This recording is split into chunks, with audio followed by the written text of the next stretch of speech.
গাজার আকাশ যখন বোমার আলোয় লাল, তখনও কোনো এক কোণে একজোড়া চোখ স্বপ্ন দেখেছিল। একটি সাদা গাউন সেলাই হয়েছিল গোপনে, দেয়ালে আঁকা হচ্ছিল এক নিরাপদ ভবিষ্যতের অদৃশ্য ছবি। কিন্তু বিয়ের আগেই বর শহীদ হলো কারো কারো কোণে, কখনো বা দুজনেই।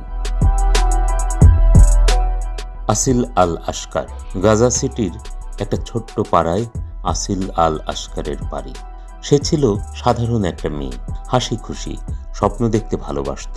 সে ভাবত জীবনটা সুন্দর হবে, কিন্তু গাজার আকাশে যুদ্ধের ছায়া সব সময় ঘনিয়ে থাকে।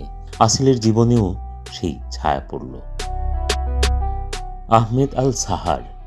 যুদ্ধ শুরুর মাত্র 3 সপ্তাহ আগে তাদের বাগদান হয়। আসিলের পরিবার একটা আত্মীয়ের বাড়িতে ছোট্ট একটা অনুষ্ঠান করেছিল। কোনো বড় আয়োজন নয়, যুদ্ধের ভয়ে সবাই সতর্ক। আহমেদ হাতে একটা সোনার আংটি পরিয়ে দিয়েছিল আসিলকে। সে ফিসফিস করে বলেছিল, তুমি আমার জীবনের আলো। যুদ্ধ শেষ হলে আমরা বিয়ে করব, একটা ছোট্ট ঘর সাজাবো। আসিল বলেছিল, আমি তোমার জন্য অপেক্ষা করব। কিন্তু অপেক্ষা করতে হলো না। 2023 সালের অক্টোবরে যুদ্ধ শুরু হতেই সব ভেঙে পড়ল। আহমেদের বাড়িতে ইসরায়েলি বোমা হামলা হলো। আহমেদ আর তার পরিবারের অনেকে ধ্বংসস্তূপে চাপা পড়ল। আসিল ফোন করে করে ক্লান্ত হয়ে গেল। খবর এলো আহমেদ শহীদ। গাজার মানুষ এমন দুঃখে অভ্যস্ত। পরিবার আসিলকে সান্ত্বনা দিল, জীবন থেমে থাকে না। সময় গড়ালো, আসিল আবার হাসতে শিখল। আরেকটি সম্বন্ধ এলো, মাহমুদ নামে এক ছেলে। সে ছিল দয়ালু, শান্ত। তারা আবার বাগদান করলো। এবারও ছোট অনুষ্ঠান। আসিল ভাবল, এবার হয়তো স্বপ্ন পূরণ হবে। মাহমুদ বলতো, আমি তোমাকে কখনো একা রাখবো না। কিন্তু ভাগ্য আবার নিষ্ঠুর হলো। রমজান মাসে মাহমুদ ইফতারের জন্য চেয়ার বহন করছিল। হঠাৎ ইসরায়েলি হামলা। মাহমুদের লাশ উদ্ধার হলো ধ্বংসস্তূপ থেকে। আসিল আবার একা। দুবার বাগদান, দুজনই শহীদ। গাজায় এমন হাজারো মেয়ে আছে যাদের স্বপ্ন ধ্বংসস্তূপে মিশে গেছে। আসিলের গল্প শুধু তার নয়, গোটা গাজার। যুদ্ধ কত প্রেমকে মেরে ফেলেছে। টিআরটি ওয়ার্ল্ডের রিপোর্টে আসিলের মতো ব্রাইডস অব গাজার গল্প বিশ্বজুড়ে আলোচিত হয়েছে। লায়লা ও ইব্রাহিম। লায়লা ও ইব্রাহিম 2023 শেষে বাগদানের পরিকল্পনা করছিল। যুদ্ধ শুরু হতেই সব পিছিয়ে গেল। 1 বছর পর ইব্রাহিম ফোন করে বলল, আর অপেক্ষা করব না, যুদ্ধ যাই হোক আমি তোমার সঙ্গে থাকতে চাই। তারা খুব সাদামাটা ঘরোয়া আয়োজনে বিয়ে করল। লায়লা স্বপ্ন দেখত যুদ্ধ শেষ হলে ছোট্ট একটা ঘর, বাচ্চার হাসি। কিন্তু ইব্রাহিম হারিয়ে গেল ইসরায়েলি হামলায়, হাসপাতালে কাজ করতে গিয়ে। লায়লা এখনো তার আংটি পরে অপেক্ষা করছে ইব্রাহিম ফিরবে। মালাক আবু আল আমারিন। বিয়ের 7 ঘন্টা আগে সব শেষ। মালাকের বিয়ের তারিখ ঠিক ছিল, সব প্রস্তুতি শেষ। তার ফিয়ান্সে আহমেদ গোরাব বলতো, তোমার প্রতিটি অশ্রু আমি সুখে বদলে দেব। কিন্তু বিয়ের মাত্র 7 ঘন্টা আগে দের আল বালাহতে ইসরায়েলি হামলায় আহমেদ শহীদ।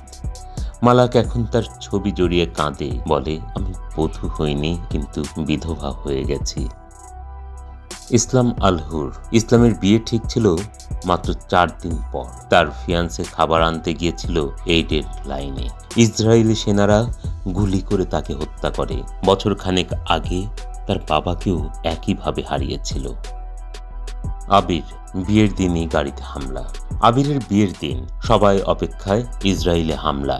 সে মারা যায়। আবির বলে, আমার বিয়ের দিনটা কান্নার দিন হয়ে গেল।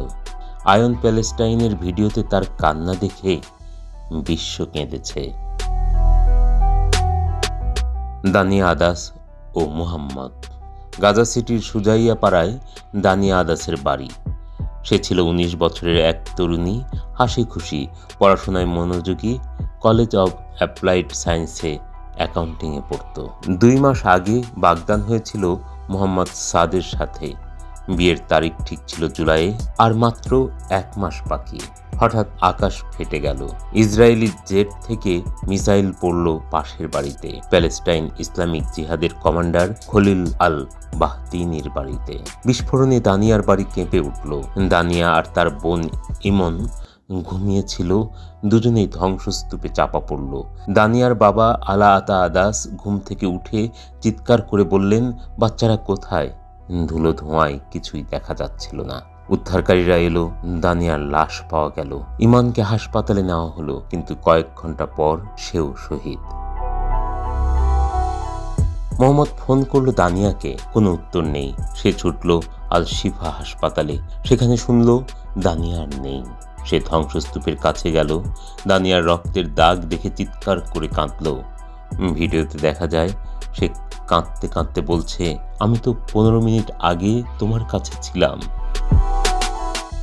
দানিয়ার মা আসমাহান শুধু মেয়ের কাপড় দেখে কাঁদেন, বলেন এগুলো তার বিয়ের জন্য কেনা।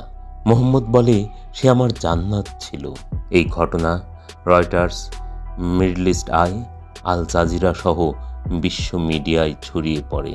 প্যালেস্টাইন ডিপ ডাইভের এক নিবন্ধে দানিয়ার গল্পকে গাজার বধূদের শোকগাথা বলা হয়। গাজায় এমন হাজারো স্বপ্ন ধ্বংস হয়, দানিয়াদের সাদা গাউন পরা হয় না। আর কত মোহাম্মদরা আজও অপেক্ষা করে যেন দানিয়ারা ফিরে এসে বলবে, আমি এসেছি, কিন্তু শুধু বোমার শব্দ ছাড়া গাজায় আর কোনো শব্দ নেই। আর এখন সিজফায়ারের নাটক তো সবার জানাই।